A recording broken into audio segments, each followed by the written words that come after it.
I remember the incident that happened 6 months ago. It brought my daughter and me closer than we've been ever since she turned 16. It has been a real fight every now and then between us. We never agree on even the minutest trifle. It was like she derived pleasures going against my will. Inasmuch as I make the rule, I try as much as possible to consider her, but she outrightly breaks the rule. One time she told me, she didn't ask to be born into this world by me, and I had no right to tell her what to do. It really broke my heart. I prayed and wished something would happen that would make her realize how wrong she was. It didn't happen as fast as I hoped. After she graduated from high school, it became a very serious fight. One time she left home for 2 weeks, not responding to my calls. It left me really worried.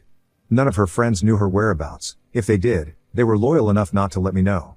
I didn't know what else to do than report it to the police. She got to know about it and she called immediately, threatening never to come back until I withdrew the complaint. At least tell me your whereabouts. She refused and hung up. The next day, I went to the police and told them, even though I was feeling embarrassed. Laura didn't come home after a week. I was sick of worry. I was shocked and grateful when I got home from work and I found her sleeping one day. I asked my housekeeper, who told me she got back sour and drunk. It was later that I learned she'd gone to Malibu with a stupid boy who attended the same high school as her. Nothing breaks a mother more than having a rebellious child who hates her for the mere reason of bringing her into the world. Maybe it was the absence of a man to call dad. From the onset it has just been us, just the two of us. Her father had disappeared the moment he learned I was carrying his child, and I've had to take responsibility for her in the past 20 years. Isn't that enough to forget him and not blame me for his absence? I'd made efforts and spent oodles of money to get her into college, yet she refused. In her words, I don't need college to live. What didn't I do to secure her future? She chose her path and I had to respect that, hoping that someday she'll come to her senses. It breaks me that it took a long time before it came to that. I was dumbfounded when she got home one evening with a young man she called Jimmy. A remarkably built young man on blonde, with biceps threatening to rip out of the fabric of his sleeves. Broad shoulders that carry the weight of his heartlessness and greed. His mere presence and the atmosphere were foggy. I tried so hard to keep cool, waiting to hear about this man from my daughter. She merely said he was her fiancé. That she didn't want any drama from me. I was disappointed. I felt fury erupting from my stomach. I quickly gulped a glass of water. I felt a little calm. But with much difficulty, I nauseated my disgust, however choking it was. All I said was okay. And I asked why he was here. She asked if she had no right to bring whoever she pleases into the house. I was mad at such disrespect. I was further stunned when she said, he was going to live with us in the estate and that I should give him a job in my company. If she were not my daughter, and we were not citizens of the United States of America, I'd have gone physical with her and given her a slap for once. One she will always refer back to, just like I've seen in a movie from somewhere in another place. The slap left traces of lines on the victim's cheek, and that was really deserving of my daughter. I maintained a surprisingly calm demeanor as I scooped some grains of rice, opened my mouth wide, welcomed it into my mouth, chewed, and felt it travel right through my esophagus down to my belly. Absent-mindedly I drank up my glass of wine. All the while, the rascal-looking man was not ashamed with the way he gluttonously emptied his plate of meal. He ate like an uncultured swine, and I felt embarrassed in his stead. I heard myself ask, "You got a college degree?" He was nodding in affirmation when my daughter said that those questions were unnecessary since he was her husband-to-be and I was in the position to offer him a job. I was compelled to give him the job just to make Laura happy. She enjoys doing the opposite of what it is I ever wanted for her. Ever since she clocked 16, I'd had more difficulty than I did my entire life trying to raise her properly. She refused to listen. Once I warned her never to get into a car driven by a teenager. The next day, she got home in a car driven by a boy. I was speechless because it was just a day before that I told her. After dinner, I went upstairs into my room. As I peered from my window I saw them moving into the apartment with Jimmy's belongings. I was ashamed of how shameful it was to have a supposed son-in-law moving into the same apartment. I was lost in thought when my phone rang. It was Jonathan on the other end. He called to know how I was. I told him I wasn't okay, and he knew at once the reason. All those while he had been the support I needed mentally to get through the emotional turmoil my daughter had thrown me into ever since she turned 16.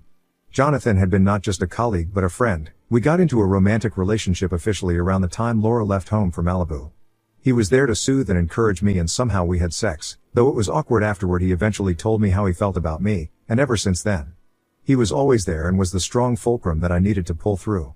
After I told him about Jimmy, he said it was okay. How hard would it be, since we had enough houses in the estate? Besides, I'm in the position of giving him a job to make him a better man. Perhaps he was the right man for my daughter and all of that. So I loosened up a bit. Afterward, we discussed our relationship and how well things were going between us. We expressed our love for each other once again, as we often do. 2 months later, while in my office, I heard a knock on the door and it was my receptionist. I was taken aback as to when she had ever come to my office during work hours. She doesn't report directly to me and I was compelled to understand why she would be in my office. I gestured for her to sit and she did. When I asked what was wrong, she complained about Jimmy Beacon, the assistant director of the tech unit, making sexual advances toward her. And just like expected, she had come to make an official complaint. I was at a loss for words. I finally told her I would investigate the matter accordingly. Thankfully, she left my office. I didn't know what to do, but I was grateful I never disclosed the fact he was my son-in-law to be. It would have been a very big embarrassment. This complaint from my receptionist is in addition to dozens of others from my other workers.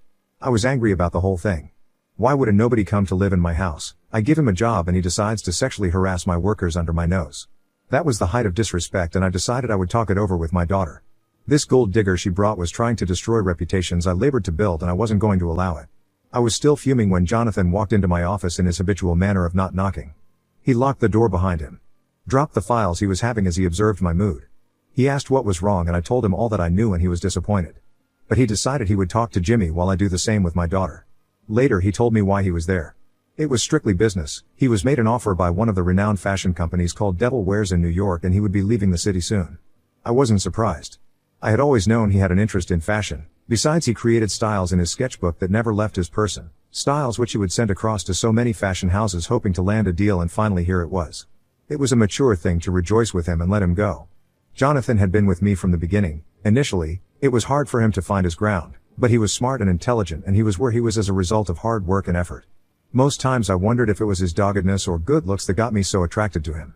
Though I was sad, I was happy for his success. He would finally live his dreams. However, I was worried as to how we would manage the relationship. As if he was thinking about the same thing, he promised he would be back after a while, which he wasn't certain. I knew better than banking on his promises. I resolved it was better I let him go and pursue his dreams. Besides, nothing lasts forever. We had enjoyed the relationship while it lasted, and I was ready to make whatever sacrifices were needed. He was hurt by this because he never envisaged that our relationship wouldn't last. He calmly left my office and I didn't call him back. 42 years of my life was enough to teach me not to hold anyone back, but to let things go, and simply enjoy it while it lasts. Silently I prayed Laura would come to a realization of what I honestly wasn't sure of. But I knew if she came to the realization, a lot would change in her way.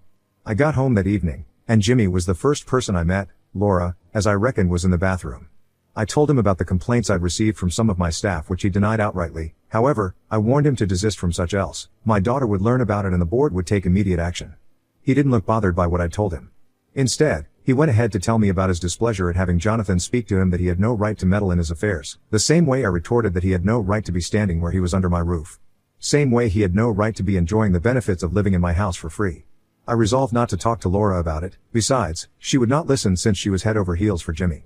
She would probably think I was trying to break up our relationship, and there we would have a round of tongues lashing out hurting words.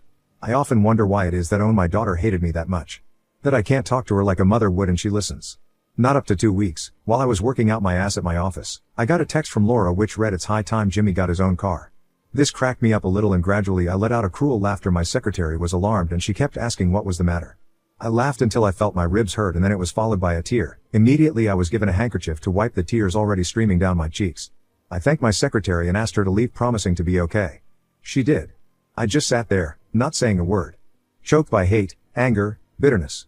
I got home that day, to meet Laura already waiting at the door for me. I suspected Jimmy might be somewhere in the house listening to our conversation. She demanded an audience and refused my pleas for a later time due to my fatigue. I was forced to slump into the couch and listen to what she had to say. Never have I ever been asked to buy a car for a total stranger, whom I am not pleased with, who lives in my house, whose sake my own daughter was ready to rob me clean. I reminded her how much I had spent a week ago, all for the same Jimmy. For once I told her how much I worked hard to be where I was, and I would not let some riffraff from some hole burn bridges and reap where he did not sow. I made it clear that Jimmy was a gold digger and I would not spend a dime of my hard-earned money for his sake anymore, no matter what. This did not go down well with Laura. She refused to listen to all the warnings I gave her, but threatened to leave the house and never come back since I would not do her bidding. Laura swore she would leave and I would never see her again. In fact, she swore she would not attend my funeral since I did not have her happiness at heart. I went mute while she talked. There was Jimmy walking into the exchange.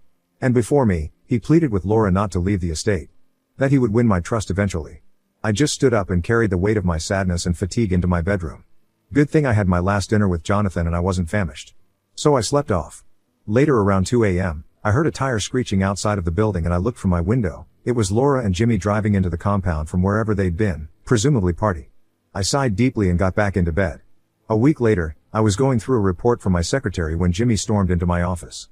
I was displeased at the behavior and I ordered him out, but instead, he sat down smiling and looking all cheerful. I wondered what he was up to. He spoke in an unusually calm and respectful manner which I never expected. In a flash, he drifted into a more condescending and boisterous tone, appraising his ability to unravel mystery and open up secrets hidden in the midst. I was lost as to what he meant. He made some analogy about a married man screwing a woman supposedly in an intimate relationship with another which resulted in some loss. Immediately I cast my mind back to 3 days ago when Ethan, director of production at the company's anniversary celebration, had gotten himself drunk and lost his way into my hotel room. We got talking. I was a little tipsy, and we both lost control and we had a fling. And that was all there was to it. The next morning I told him that what happened was a mistake and should never be referred to in future conversations, and he said he was going to say the same thing. And that was it. Beside, he was married with 2 kids and I know him to be a loyal husband and father. I was displeased with myself, but one cannot stay mad at oneself forever unless you are a masochist. Even when I told my therapist, she said it was just a fling. Neither of us had envisaged it. However, it's been awkward with Ethan afterward. I noticed the way he looked at me at the board meeting, though I didn't quite make anything out of it, enough to make me uncomfortable. I wondered if this incident was what Jimmy was referring to in his dumb analogy.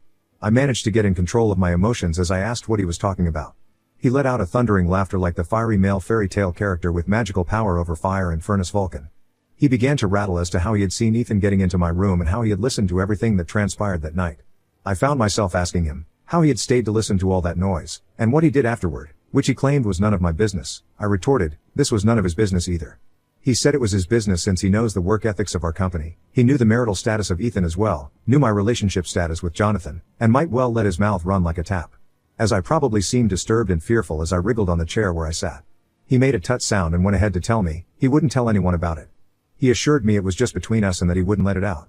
I didn't quite trust him as I asked what was in it for him. He smiled and said nothing, that he just came for a chat with his soon-to-be mother-in-law. With that, he left my office. I felt my heart skip. The minute this gets out, I will be done, I thought worriedly. A night fling was going to cost me a lot. I began to think about what to do. Nothing was making sense. I felt my temperature burning up, my heart skipping bits for minutes before skipping again. All around me was twirling round and round. I felt hot in a fully air-conditioned office.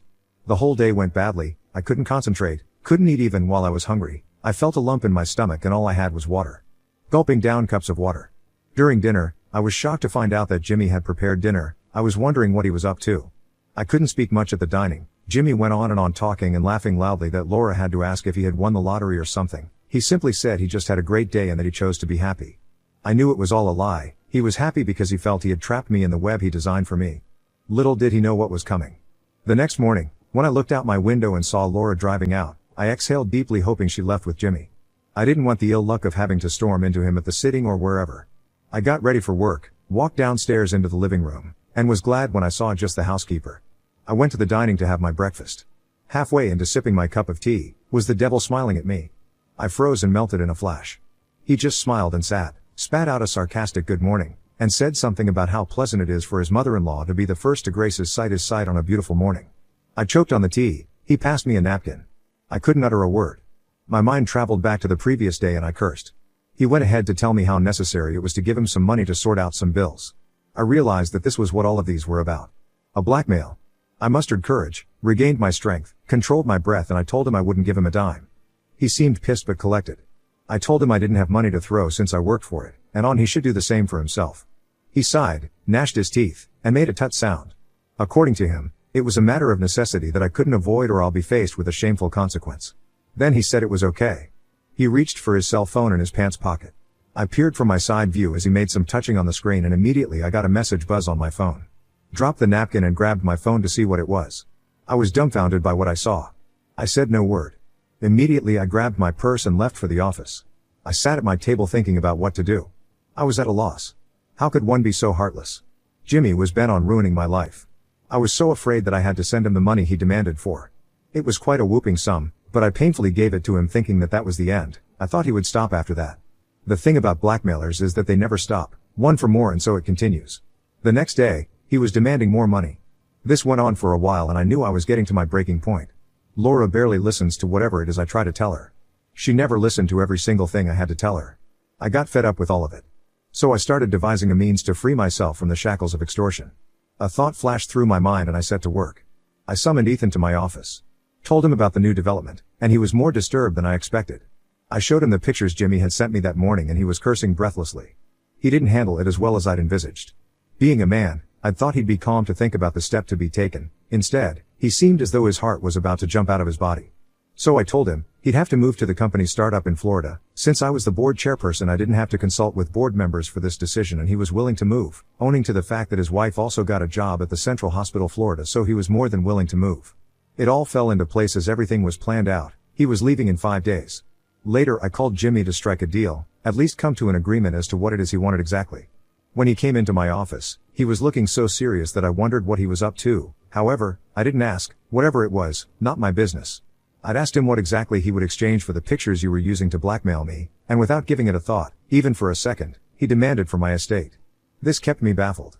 I thought he was joking. I smiled uncomfortably and repeated the question, thinking perhaps I wasn't clear earlier. He repeated the same thing. He would have my estate in exchange for the pictures.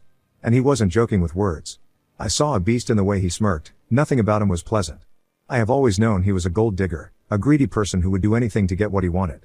I told him outrightly, that from the first day he set his godforsaken feet into my home, there was something unsettling around him. I told him how much of a greedy he was and how soon karma would catch up with him, tear him apart bit by bit, and he'll feel the pain he inflicted on others. I swore and cursed him. All he said in response was that I should leave with my daughter after giving him the estate and that he was never interested in her. This broke my heart. I was going to forgive his insults, disrespect, blackmail, and gold digging, but the fact that he just used my daughter broke me. I felt moist around my eyes and all became silent. Even when he walked out of my office, I didn't notice for what seemed like an hour. I was in a state of mental blackout, but I felt tears streaming down my cheeks, which tasted salty. I had no idea about the next step to take, but I didn't know there was progress. Unfortunately for Jimmy, I had recorded the entire conversation. It partly went just as I envisaged, although I had forgotten to stop recording immediately after the conversation. But it was safely saved and I was good to get on with the next step, even though I was more hurt knowing that he only used my daughter to make money. I talked to Laura about it later that day. I was surprised when she responded to my call immediately. Listening to the record, she looked disappointed and sad. She further told me how she had found some dishonest schemes stored up in his phone. It appears that he goes about robbing people of their lifetime investment and money. We weren't the only ones he was blackmailing. He had done it to a lot of other people. He was a scam. He lived by extorting people. Laura suggested we call the police on him. For the first time, we were unanimously going to make a decision. I was glad that she was getting back to her senses and I hoped it remained so. Immediately we heard him pull up into the garage. I asked Laura to pretend as if everything was cool. We agreed to steal his phone. She went into their bedroom and acted normal so Jimmy wouldn't get suspicious. I stayed in my room thinking about what next to do. I heard them leave after a while and I walked stealthily into their room. Laura had told me where exactly to find it. I took it.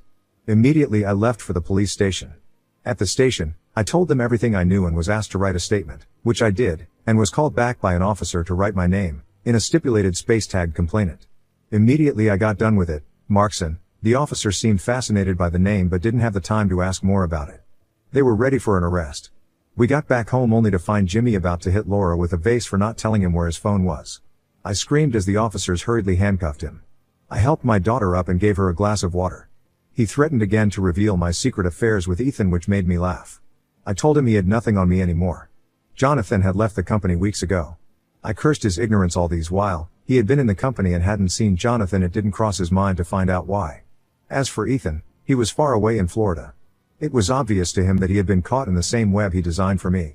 That night, I was fixing up my bedroom when Laura walked in, looking frightened. We both made to talk at the same time but paused waiting for who goes first. A mother knows when her child is back. I was bustling with emotions when she said she was sorry. For once I saw the sincerity and repentance in her voice. She went on and talked about Malibu. She went there, with her classmates from high school, and that was where she met Jimmy. She was sorry for threatening not to attend my funeral. She was sorry for disrespecting me. She was sorry being obstinate. She was sorry for putting me through a lot of pressure. She was specifically naming each and every hardship she put me through. I maintained an unusual calmness. I felt tears streaming down my cheeks. I cried. We both cried. For a while, we cried and clung to each other. And that marked the beginning of our relationship. The next morning we woke up and I could swear there was a flood of fresh air sweeping into my room, and it stayed. It was dawn. And I knew that while the sun rose, it would herald a strong mother and daughter relationship that would never be broken by anything. It was a long, hard year and I was grateful it was finally over. Laura was back to her senses and I couldn't be more grateful and happy. Laura was set on making inquiries about college. She was finally ready to go to college and I couldn't be more happy. She decided she would go to Princeton and study business management. I was more than elated when she told me about it. When I got into a heart-to-heart conversation with her, I understood it was Jimmy who had deceived her into thinking that she doesn't need college. I was glad she finally came to her senses. These past few days have been the happiest days of my life. If gratefulness was a person, that would be me. I forgave Laura because she was my daughter and was all that I had. We've been happy ever since. At the height of the reconciliation, I got a call from Jonathan, checking up on us. We ended the call with an air of something unfinished.